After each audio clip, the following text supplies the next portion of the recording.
여러분 안녕하십니까? 김대식 TV의 김대식입니다.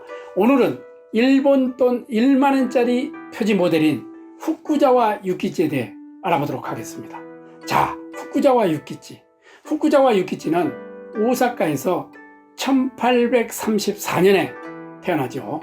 부친은 큐슈 오이타현의 하급무사 출신이고 오사카에 있던 번에 쿠라야시키, 이 쿠라야시키라는 것은 쌀, 이런 산물, 농수산물 이것을 저장, 판매해서 설치한 창고가 딸린 이 저택을 일본에서는 쿠라야시키 이렇게 이야기합니다.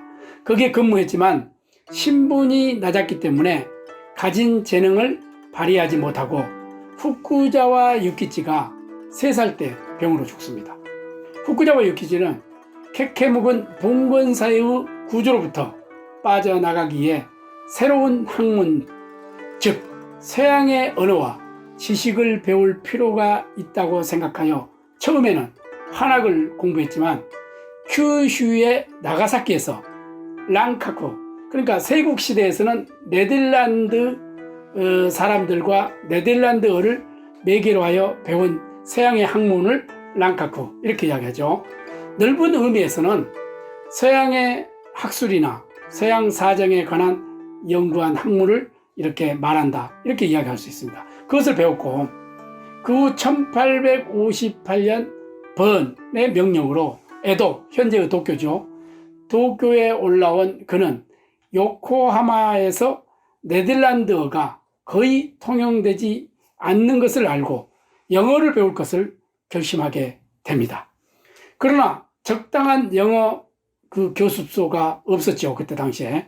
그래서 독학으로 영어를 배웠다고 전해지고 있습니다. 그리고 도쿄의 스키지에서 네덜란드어를 가르치는 학원을 개설했다는 기록도 남아있죠. 아무튼 1860년에는 막부가 사절을 파견하는 것을 알아차리고 아는 사람에게 부탁하여서 미국으로 건너가게 됩니다. 이때 그의 나이가 26살, 여러분들 똑같은 학생 시절의 나이였다 이렇게 봐도 과언이 아닙니다. 이 미국행에 의해서 그의 눈은 세계를 향해서 열렸다고 말해도 좋을 것입니다. 미국에서 돌아온 유키지는 1862년 막부의 유럽 사절단에 참가하여 유럽과 러시아 등을 순방하고 다시 미국을 순방하게 되었습니다. 귀국 후에는 미국의 정치, 경제, 역사, 문화 등을 소개한 세이오 지조, 서양 사정을 발간하여 유럽을 자세히 소개함으로써 커다란 반향을 일으켰다 이렇게 알고 있으면 될 것 같습니다. 그리고 게이오 기축구, 현재의 게이오 대학이죠. 일본 최초의 사립대학을 세워 많은 젊은이들을 교육시켰던 인물이 바로 후쿠자와 유키지다 이렇게 이해하면 될 것 같습니다. 명치 정부는 후쿠자와 유키지를 등용하려 했으나 그는 이를 사양하고 전적으로 교육과 저술 활동에만 전념하였습니다. 1868년에는 새로운 시대의 생각을 주장한 가쿠몽노 스스메, 이 학문의 고남이라는 책을 출판했는데 이 책은 각 편 합쳐서 그때 당시에 300만 부가 팔려나간 당시에 대단한 베스트셀러 작품이었다 이렇게 볼 수가 있습니다. 당시에 일본 사상계에 커다란 영향을 끼친 작품이었다 이렇게 봐야 합니다. 그는 가쿠몽노 스스메라는 책 머리에 아래와 같이 유명한 말을 남겼죠. 하늘은 사람 위에 사람을 만들지 않고 사람 밑에 사람을 만들지 않는다라고 하였던 것이었습니다.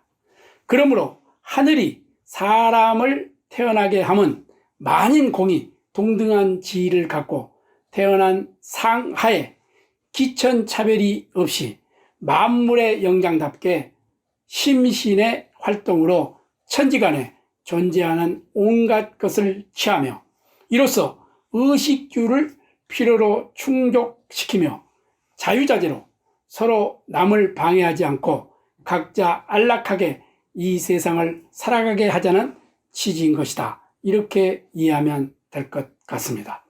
그런데 지금 널리 이 인간 세상을 전망하여 보건대 현자가 있고 우민이 있으며 빈민과 부자 그리고 귀인과 천민이 있어 그 현상이 마치 천양지차와 같은 것은 어째서일까? 그 까닭은 참으로 간단 명료하다.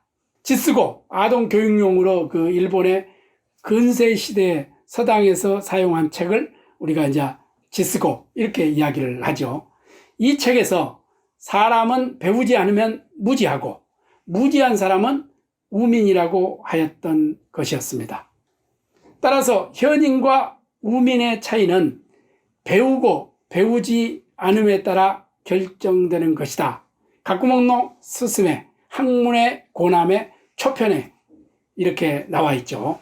원래 하늘이 사람을 태어나게 하면 만인의 공이 동등한 지위를 갖고 태어난 상하의 기천차별 없이 만물의 영장답게 심신의 활동으로 천지간에 존재하는 온갖 것을 취하며 이로써 의식주를 필요로 하여 충족시키며 자유자재로 서로 남을 방해하지 않고 각자 안락하게 이 세상을 살아가게 하자는 취지인 것이다 라고 말했죠. 현인과 우민의 이 차이는 배우고 배우지 않음에 따라 결정되는 것이다 라고 내용이 담긴 가꾸몽노 스스메이라는 이 책 속에서 당시 일본 국민에게 학교 교육의 중요성을 깨닫게 하는데 큰 영향을 끼쳤다라고 볼 수가 있습니다. 그리고 이후의 시대에도 출세를 하기 위해 학문을 해야 한다고 생각하게 만든, 다루말로 바꾸어 말하면 가꾸몽노 스스메는 당시 일본 계몽 사상의 최고의 이치를 차지한 작품으로서 합리적인 생각과 생활 태도가 무엇인지를 가르쳤으며 잘못된 습관과 미신을 없애는 데 커다란 역할을 했고 일본 특유의 그 학력 사회를 만드는 사상적인 토대가 되었다라고 이해하면 될 것 같습니다. 아무튼 명치시대 초기 이후 학력 중시 풍조가 생겨나기 시작한 시대적 흐름 속에서 나츠메 소세키의 작품 보짱, 주인공인 보짱이 형으로부터 받은 600엔을 갖고 여러 가지 어려운 여건 속에서도 학교 교육을 마쳤다는 증서인 졸업장을 받으려고 했다는 것은 그가 그 시대에 타인으로부터 여러 면에서 인정받을 수 있는 자격을 갖추는 선택을 했던 것으로 이해할 수가 있습니다. 또 다른 한편으로는 냉정히 생각해 보면 보짱, 도련님이죠. 600엔이라는 자신의 전 재산을 학자금으로 삼아 공부를 하려고 했던 것은 출세를 하기 위해 학문을 해야 한다고 생각하게 한 가꾸몽노 스스메 이 등의 영향을 간접적으로 받은 것이라고 여겨집니다. 보짱의 행동은 학교의 자본은 투자해서 사회가 요구하는 학력인 졸업장을 받으려고 했던 행동이었다. 이렇게 볼 수가 있죠. 이 부분을 다카시 후미오는 명치시대 이후에 지극히 공리적인 교육관의 작품에 그대로 나타나 있다고 논하고 있죠. 후쿠자와 유키치는 개인의 존엄성에 기초하여 국민으로서의 권리와 의무를 강조하고 영국의 공리주의 사상 영향하에 소위 실학을 장려했고 개인의 자립이 국가 독립의 기초가 되며 개인의 왕성한 활력이 부국강병의 기초라고 하여 자본주의 발달에 사상적 근거를 부여했다라고 볼 수가 있습니다. 1882년에는 시사 신보를 창간했고 그 창간을 통해서 활발한 언론 활동을 펼쳤고 군비학충이라든지 조세의 정수라든지 관민협조, 부국강병하여 서구 열강에 대열에 들 것을 주장했다고 볼 수가 있습니다. 특히 서양 학문에 도입하고 번역하는 과정에서 많은 용어를 만들어냈는데 후쿠자와 유키치는 영어의 스피치를 연설이라고 번역했던 것입니다. 한편 한국의 육일준, 김옥균 등의 개화파 운동을 지원했고 한성순보의 발견을 도왔다고 볼 수가 있습니다. 1884년 갑신정변이 실패하자 후쿠자와 요키치 그는 탈아론, 지금 중국과 조선은 일본을 위해서는 티끌만큼 도움이 되지 않는다. 이래서 이제 탈아론을 주장하잖아요. 그렇다면 오히려 아시아 대열에서 탈피하여 서양의 문명국과 친태를 같이 하고 조선을 대하는 법도 이웃나라라 하여 특별히 사정을 봐줄 필요가 없다. 아구와 친한 자는 악명을 면하기 어려우니 아시아의 아구를 사절할지어라 이렇게 써서 일본이 비록 아시아의 이치이지만 국민 정신은 서양 문명으로 기여할 것을 주장하고 조선과 중국은 하나의 아구, 나쁜 친구로 이렇게 규정을 하고 사절한다고 하였다는 기록입니다. 후쿠자와 유키지의 탈아론의 그 사상은 명치시대의 일본인은 물론이거니와 현재까지도 일본인의 마음에 영향을 미치고 있다고 생각됩니다. 아시아를 버리고 유럽 제국과 교류하자는 사상을 다른 표현으로 이야기하면 탈아입구 이렇게 표현할 수가 있죠. 한편 후쿠자와 유키지는 조선의 김옥균 등을 지원 보호하였고 배후에서 조종하는 등 조선의 친일파 대부 역할을 했던 인물이라고 볼 수 있을 것 같습니다. 1884년 갑신정변에 실패하고 김옥균이 일본에 망명해 오자 그를 자신의 집에 기거하도록 하는 등 적극적인 보호를 해주었죠. 1894년 청일전쟁을 야망과 문명 간의 전쟁으로 규정하고 전적으로 지지하였습니다. 그 일본은 그 뜻대로 대국이 되었고 그는 자족한 마음으로 일본의 문명 개화에 감사하면서 1901년에 뇌출혈로 사망했었죠.